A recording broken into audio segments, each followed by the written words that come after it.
And so again, we want to not villainize foreigners or immigrants or people or illegal aliens. We don't want to villainize them because most of them, I believe, are here fleeing persecution in their own necks of the wood. Verse says, I think God would forgive anyone, and does.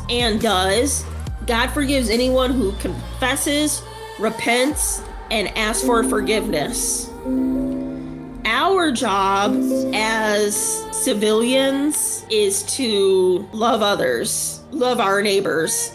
Our jobs as Christians in regard to widows, orphans, and foreigners, our job is to be loving and provide basic necessities. Hey, don't forget to get your Pursue the Smile gear at pursuethesmile.com.